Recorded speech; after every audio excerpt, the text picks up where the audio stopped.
I live my life a quarter mile at a time.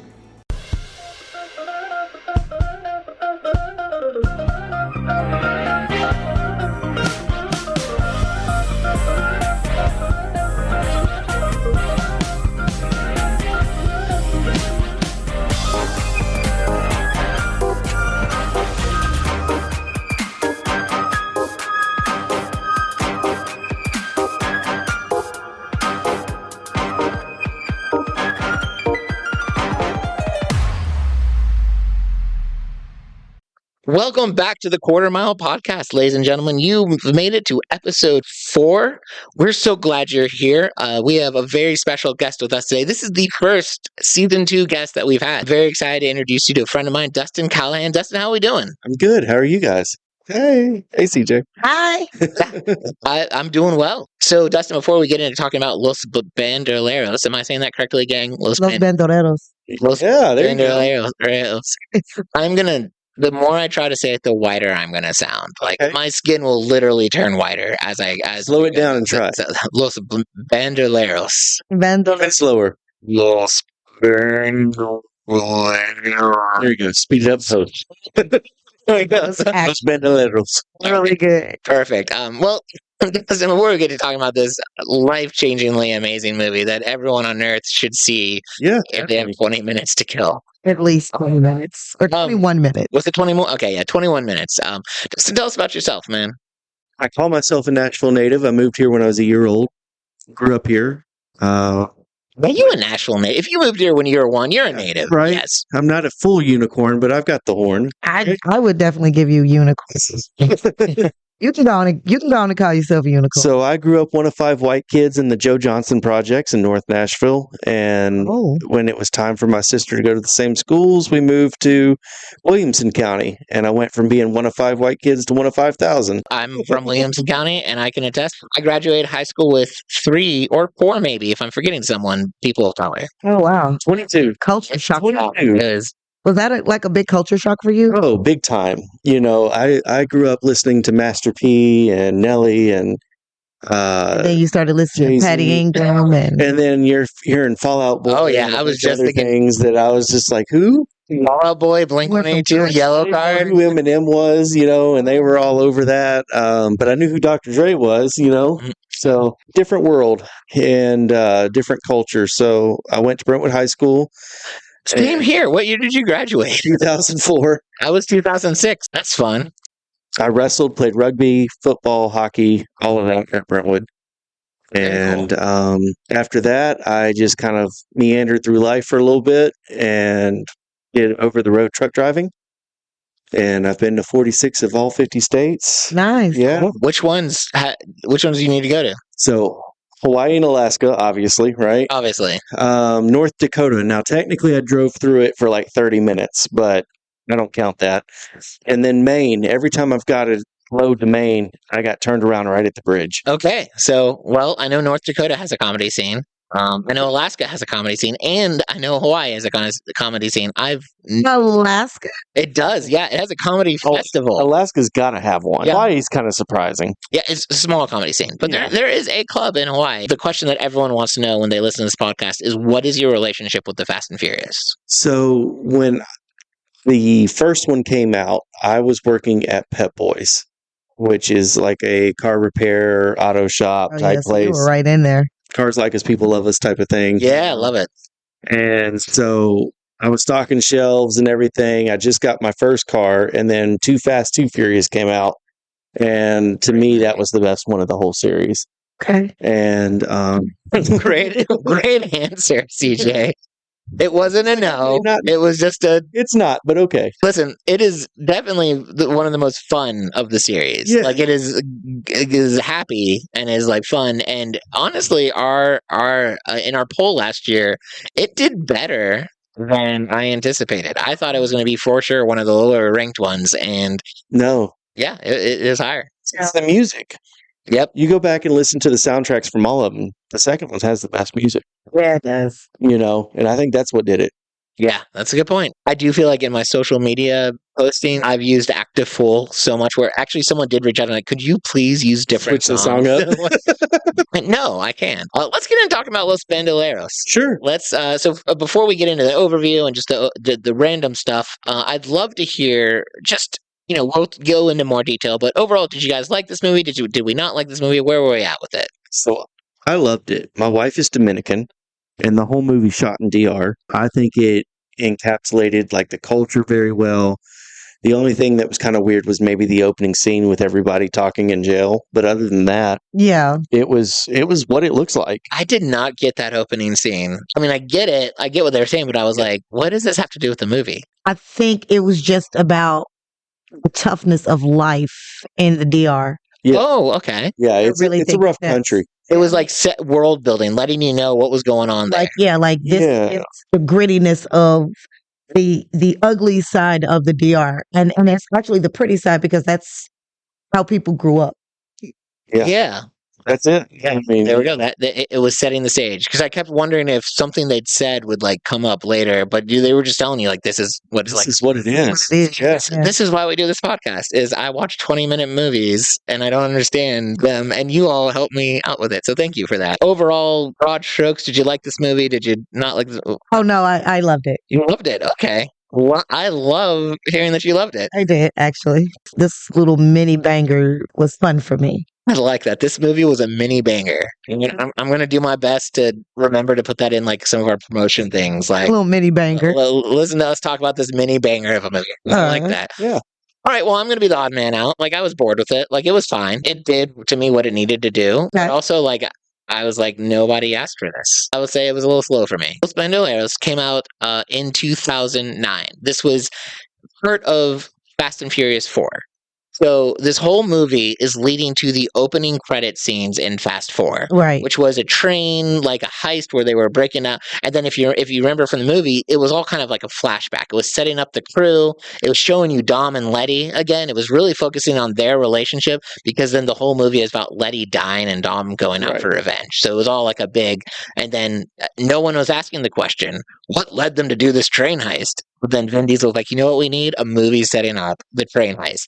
So that train heist was their ultimate what they were doing in the Dominican to help the people of the village out. It gives you the precursor to how he got Santos and Tejo out of prison, how Letty ended up connecting back with him. What I would love is, and at this point, Vin's probably too old to do it, but I always thought we needed just like Too Fast, Too Furious gave us what happened to Paul Walker, Brian O'Connor after the Fast and Furious. We needed a movie where we saw what happened to Dominic Toretto when he was on the run.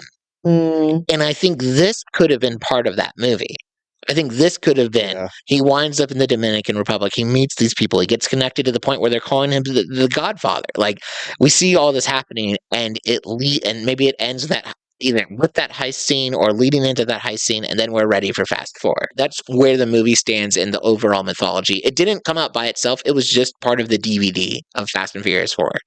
It was directed by Vin Diesel. You had Vin Diesel, Michelle Rodriguez, Sung Kang, and Tego Calderon and Dom Omar, and that's Tego and Santos. And this is probably the most characterization, especially of Tego, that we see. They're usually just the fun Hispanic guys that are bantering, and it's like a comedic relief. We see him get out of prison. We see him being like he's someone. Like, people are bringing him his clothes. He doesn't run for nobody. Yeah. I love that. I love that about that. So that might have been my favorite contribution of this movie, is it gave us more characterization of a usual side character. Yeah. More than just the comedic stuff. Yeah. Watching them and then everything they translated in Spanish, I'm like, that's not exactly what they said. There's some stuff that's missed. Something was missing, but fun. Oh yeah, it was definitely more entertaining, than what the translation showed. Well, I mean, just for the words, like a lot of the cuss words. Was it like they were censored, that you didn't hear like they didn't say the cuss words in the English transition, or like? No, they didn't. They didn't say the cuss words, but I mean, like, it's very Dominican culture. Very Dominican culture. K-Lo-K, stuff like that you don't hear in other Hispanic cultures. Right. And it was I thought it was very accurate. My wife is Dominican. They're proud people. You know, it's a poor country. Her dad's a mayor in DR. Yeah. So, yeah. Well, so what's happening right now, just so you guys know, is you guys are making me like this movie better. Like, I am honestly? changing my overall rating. I can already tell you that right now. So that's cool. It does go to show you. I mean, I know in this podcast and last season, we had a lot of fun ripping on Vin Diesel and kind of his dieselisms and weird things that he does. His what? Dieselism. Dieselisms. My God. Like, I don't think he'll ever direct a movie where he's not the star of the movie. Like, I don't think he'll ever Yes, he shouldn't. But one thing he does very well, and it seems like he's still is doing for this movie, is the representation he gives to people on the. So like that was very much Fast what and Furious, I mean, the whole team there. It's a very racially diverse team in all the movies, and then every Fast and Furious is filmed in a different part of the world. Like they highlight a different like culture and stuff like that, and that's very intentional on him and his team's part. Mm-hmm. Yeah. And so it just goes to show you that that's something that's very important to him. Yeah. And I love that. We do have a tradition here at this podcast. I don't know if you guys know this yet. You do, because I kind of told you already, but whenever we have a guest, unless they just vehemently don't want to, we put it on them to give us the AI plot summary. It's just a way to just break them in. So, Dustin, we're so happy you're here. And as our first guest of season 2, you get to be the first non-CJ voice to give a plot summary in our 4th episode. We did ask the AI plot summary to give us a summary of the movie from the perspective of Dominic Toretto. Oh, man. So you are more than welcome to give us your best or worst Vin Diesel impressions. Out in the Dominican Republic, life is different.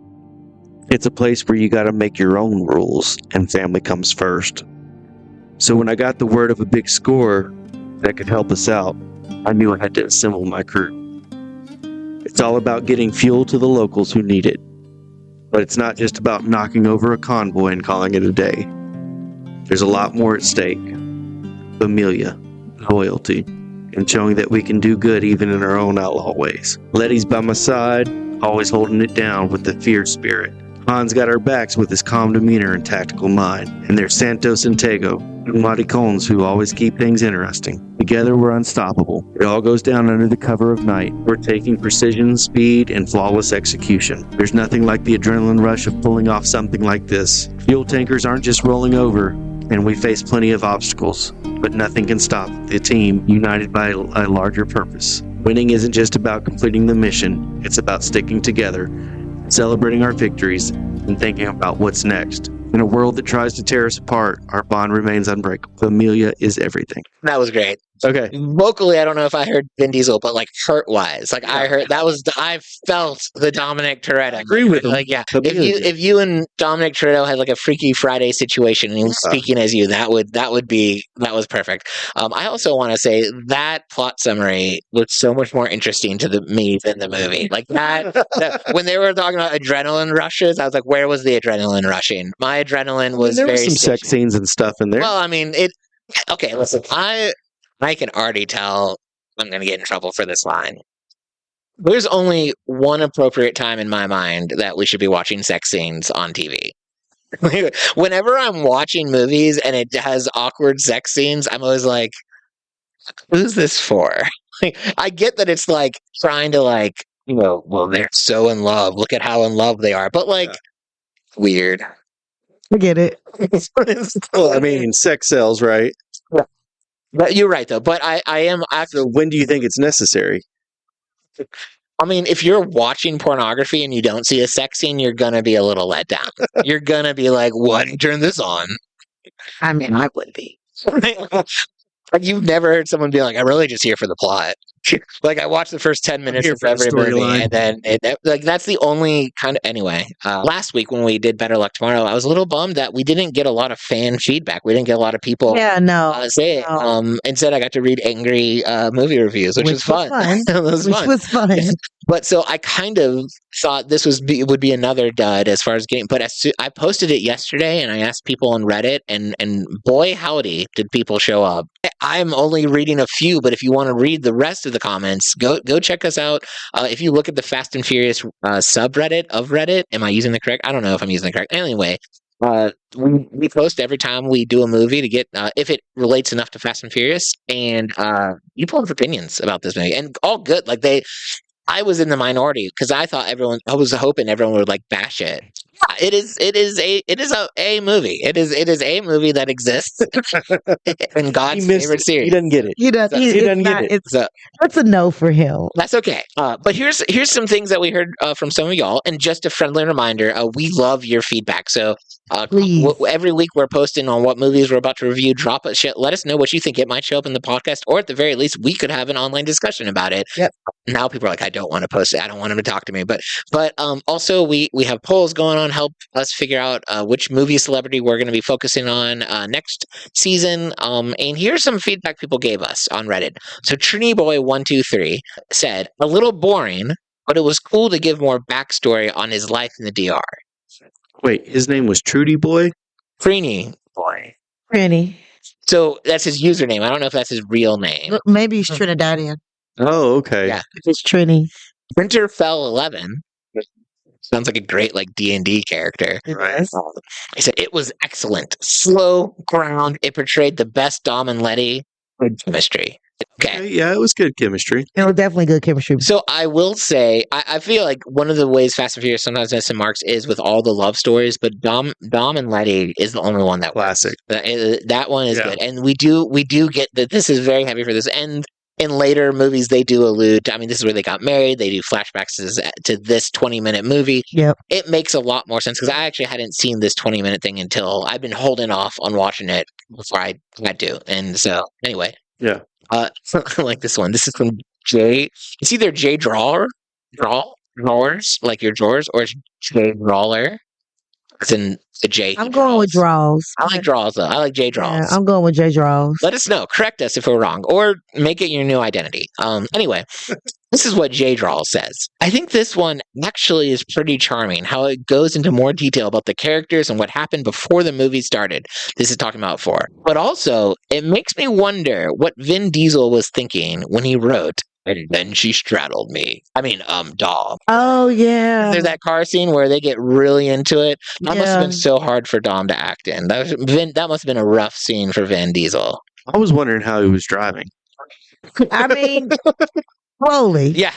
Slowly. Had to be. Carefully. On the shoulder? And very carefully. In the parking lot, maybe? If I take myself away from the movie and I ask myself, how was Vin Diesel driving? That's a valid question. But you have seen Dominic Toretto drive through worse than having a woman on top of him. So Tristan Studios said, I like the backstory and context it gives, but I prefer the turbocharged prelude. Kristen, I feel you. And if you're like, I love the turbocharged prelude so much, I'd like to watch a podcast episode that is 4 times as long as the prelude, you should check out our episode too, and I think you'd really like it. Last comment comes from Richie. You guys may not know Richie, but he's a regular for our podcast. He actually did a Fast Fan feedback episode where we just interviewed him, Okay. and one clip he said has been our mega viral clip on TikTok. Okay. It is the only clip that we have on TikTok that doesn't have my face on it. And it's got about 800,000 views on it. So if people are like, what's the secret? Don't put my face on it. That's the secret, apparently. So, My God. anyway, this is what Richie said. I really liked how Vin portrayed the common people here and his style of filming, even if it was for a simple little short movie like this. I know Vin has talked about wanting to finally direct again after the mainline series wrapped up. And aside from his own personal projects, it would be cool to see more Fast movies directed by him.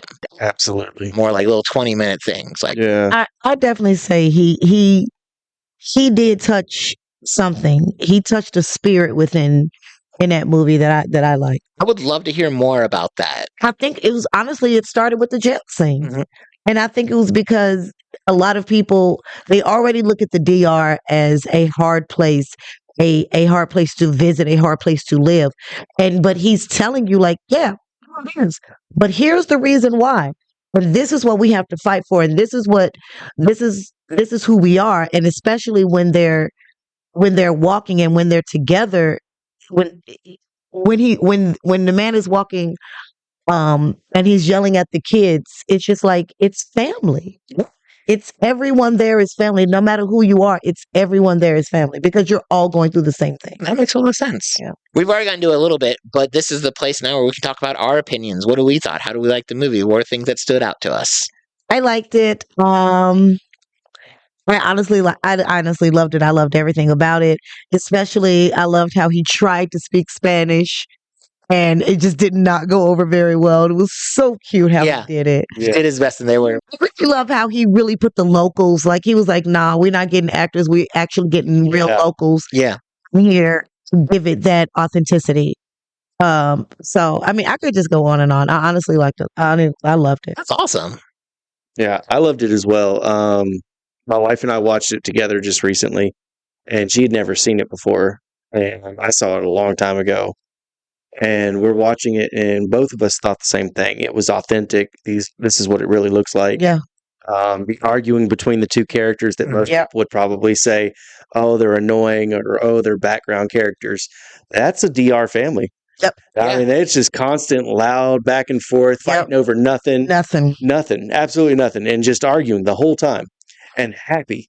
They're not Yeah. even mad. They're just, they want to pick on each other the entire day long, and that's kind of how it is. And Vin Diesel's Spanish is, rudimentary at best, I love it. but it was still good. Do you think that was him acting, or like, because like he probably does better Spanish in like real life? Oh, right? I'm Like, pretty sure. Or was He's Italian, is he not?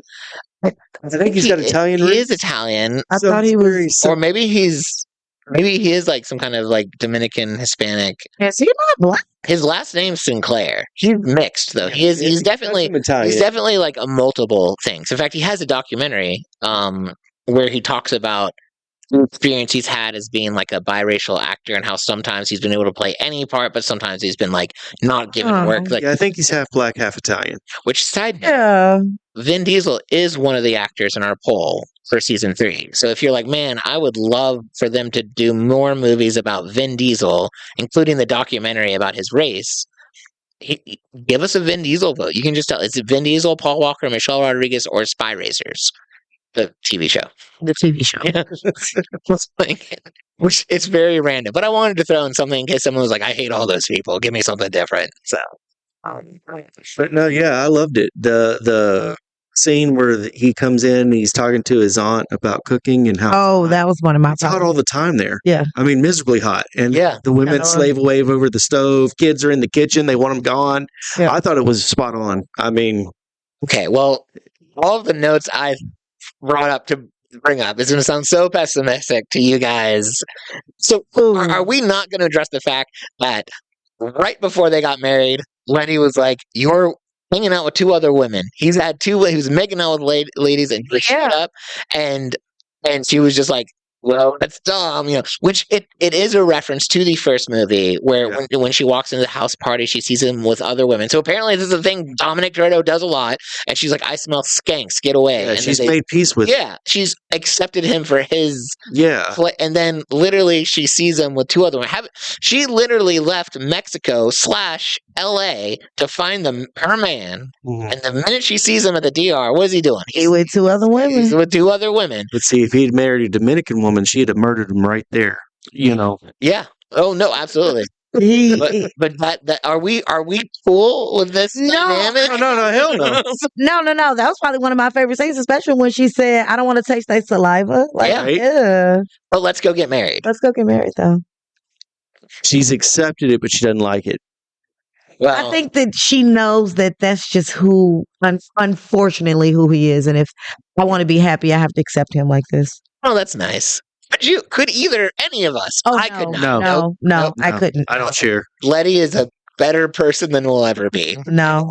Or maybe she should have higher standards. Like maybe she have higher standards than Dominic Toretto, the man who eventually saved the Or world. maybe he's like, you know what? There is no woman for me but her. And now I done had my fun. Now I'm done. All right, maybe it was a wake up call. He saw it and he was like, "You're the one I want to marry. Right. Like, Let's I'm go make good. out in my car while I drive in a Right. straight line on the highway." Yeah, I'm good. I don't want any other woman but you.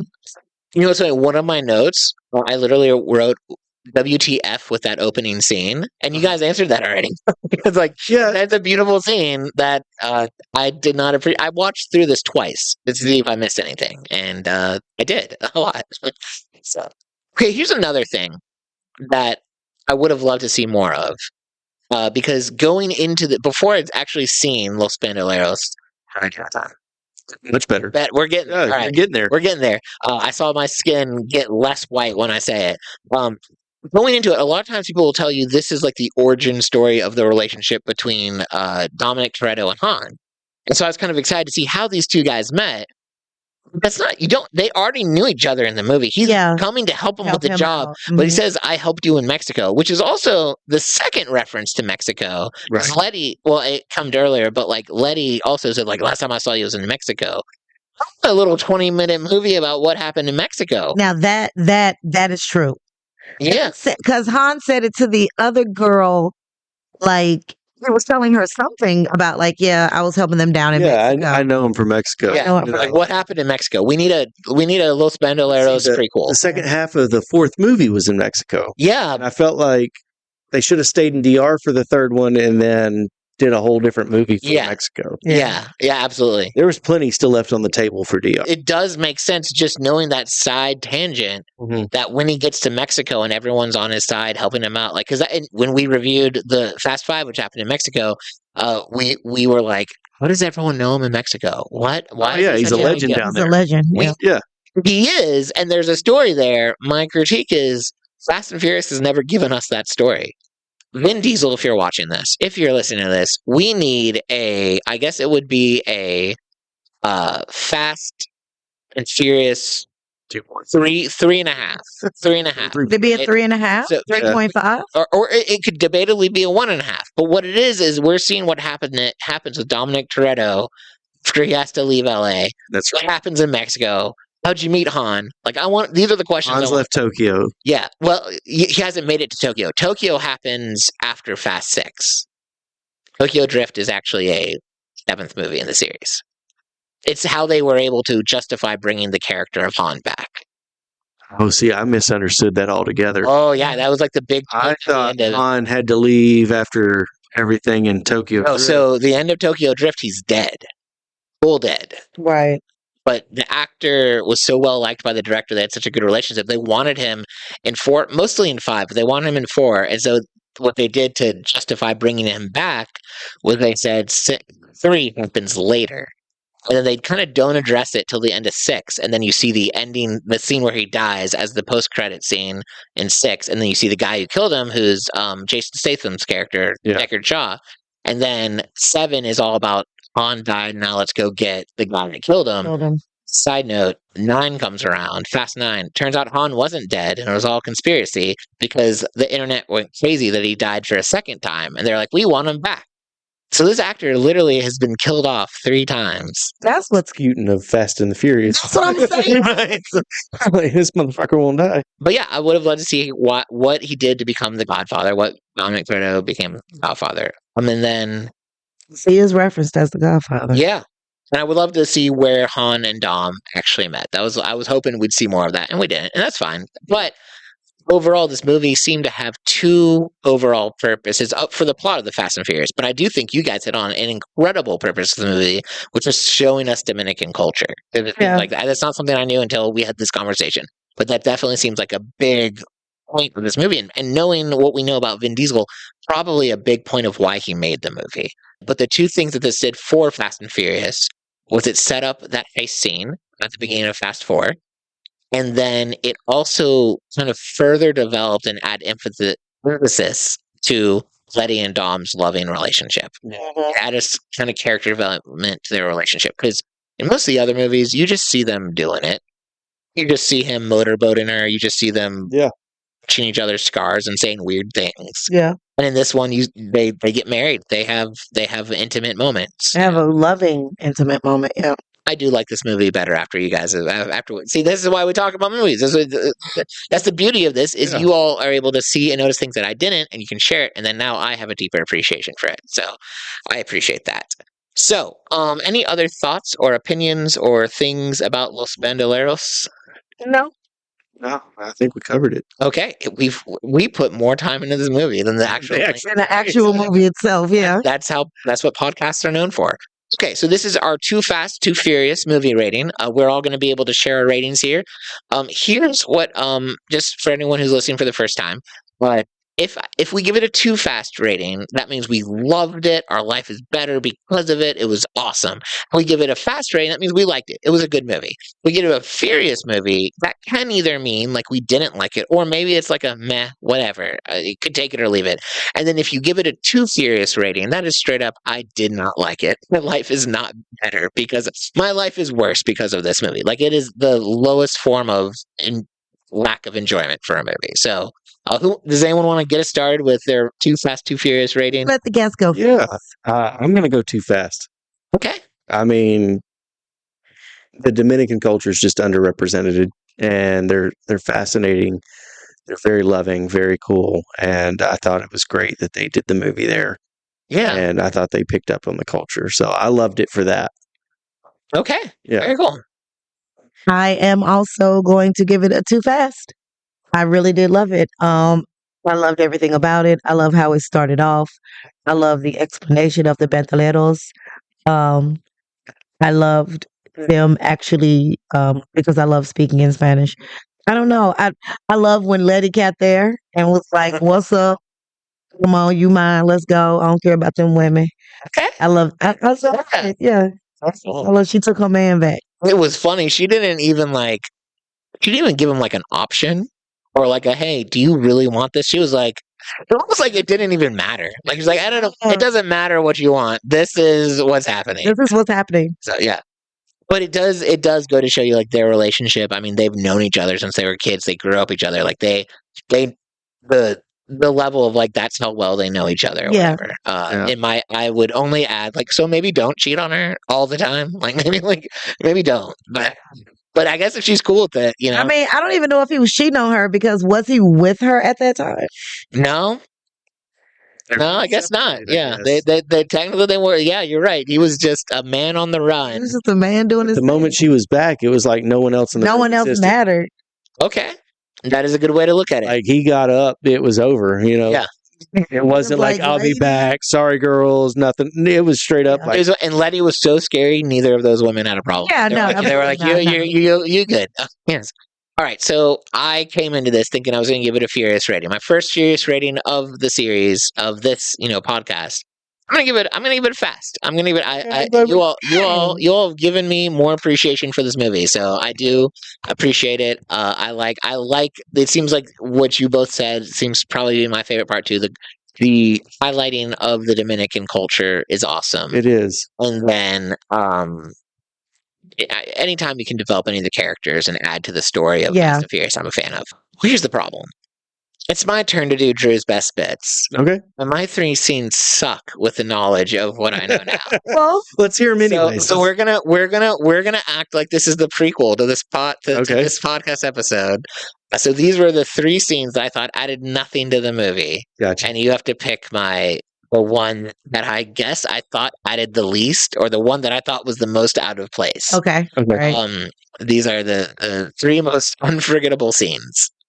In hindsight, not so true. But here we go. All right. Scene 1 is that opening prison scene. Okay. Where they're talking about it, and then it just shifts right back into the actual story. Scene 2 was the amount of time, like Tego in the kitchen, and how much time they spent on that. Like, it could have been done a lot less. They just had it. So that's scene 2. Vehemently disagree. So, That was a great scene.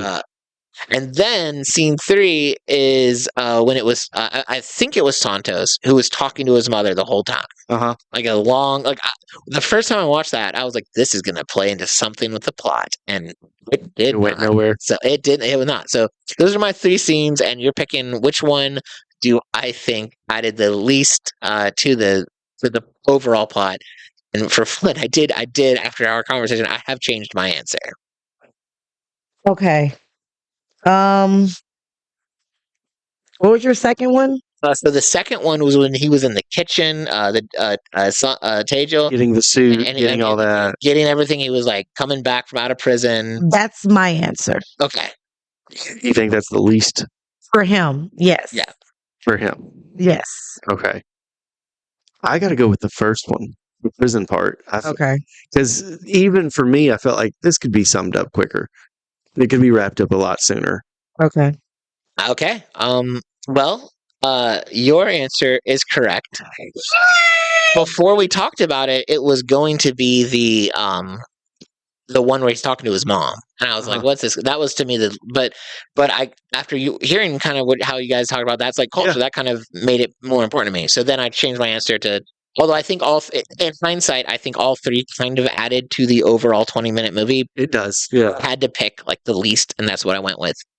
So for everyone keeping count, basically, I forgot to explain this, how this works. If both of them had gotten it wrong, I would have gotten 2 points. And then or excuse me, CJ would have gotten 2 points. No, I was right the first time. Yeah, you would have gotten 2 If both of them got it wrong, I would have gotten 2 points. You would have gotten 2 If points. both of them got it right, CJ would have gotten 2 points. You're always adding to one of ours as the guest. So in this case, it kind of washes out. But CJ gets a point because she was correct. That was correct. But I also get a point because Dustin was incorrect. So are we still? So we're back to being tied? No, because in our last episode, You won. I was 2-1 at the end of the last. So you So won. now we're 3-2. We're 3-2. I'm so glad we're saying this so that I can keep track of it when I hear it later. So All right, I'm gonna catch up. She'll catch you. don't skip there. Here. We have a very interesting quarter mile spotlight for us today. Okay, So this one is for someone reached out to me who I had never met before. Okay. I guess they have heard of our podcast or they heard us from somewhere. But this is actually another podcast that we're going to spotlight just because they seem to be doing cool things and it's in line with kind of our vibe. So maybe we have some listeners that want to check it out. But All right. today we're putting a spotlight on the Cars and Health Bars podcast. But what their podcast is about is it's a 50-50 split between car discussion and gaming discussion. We cover all the local happenings in our car community and automotive news. And you can find them on YouTube and Spotify and Instagram and all the things at Cars and Health Bars podcast. And we'll, as always, in our notes, we'll give you links. But if you just type in Cars and Health Bars, you'll find them. And then, of course, the question, their thoughts on Fast and Furious. The first 4 through 5 were incredible. I haven't watched 6 to present, but I could watch 1 through 3 over and over again. Nothing beats the nostalgia of import versus domestic. Watching Paul Walker inspired us as kids to love cars. I like that. And they're so true. That first and second movie revolutionized car culture, especially the first one. The second one, not so much, but the first one really had an unknown effect. They didn't know what a big deal it was going to make, and it really did. Yeah. All right. Well, I just started following them. Dustin, before we head off, where can we follow you? And we'll have it on the notes. If someone's listening, they can hear it. Yeah. And do you have anything cool coming up? Yeah, so I'm doing a show at the Working Man Winery in Lebanon on Valentine's Day. But yeah, Dustin.Callahan on Instagram, Dustin Callahan on Facebook. Callahan Comedy. Listen, if you're listening to this, if you're able to easily click and do follows, I can't stress enough. Follow comedians, follow local artists, follow the Cars podcast, follow us. If you're listening to this, you're probably already following us. But if you're not, please give us a follow. For all creatives, that makes such a difference. Not only does it make us more impressive to people viewing us, which is usually the reason you hear about the most. I'll tell you the more personal reason. It's nice to feel supported. It's nice to have those follows. It's nice to have people that are checking your stuff out. Sometimes doing what we do, it's easy to feel like, oh, I'm just yelling to a void and no one's noticing. But when you have extra follows, when you have shares, when people comment on your videos and any of those kind of stuff, that always just reminds you that like there are people that are appreciating and finding value in what we do, whether that's comedy, a podcast, any kind of art. So support your people by liking and following. If you, with any of your podcasts, this is something I've been getting into more now that I run a podcast. And I know what it's like. Right. The ones that I really do support a ton by listening and the ones I find value, the ones that I keep going back to, I'll add a follow to them. I'll donate because it's like I've benefited from this so much that this is how I can give back. So I love fan engagement. Yeah. I love talking to people after shows, everything. So yeah, reach out to, say what's up. I'll respond. Yeah, absolutely. It's not a bot. That's very true. So So next week we are talking about Superfast, which is a parody of the Ooh, first yeah. 4 or 5 movies. It's a hilarious movie. I remember seeing it when it first came out. I'm excited to watch it again. If you like Fast and Furious, you're going to love this movie. It's just a lot of fun, goofiness, made by the same people that did Scary Movie and other kind of parody of genre movies. Not another teen movie. That's another one they did. And so check that out. And here's just a friendly reminder, do something fun this week. Listen to a podcast, go to a comedy show, have a good time, go out with friends, live your life a quarter of a mile at a time, and have a great rest of the week. Bye.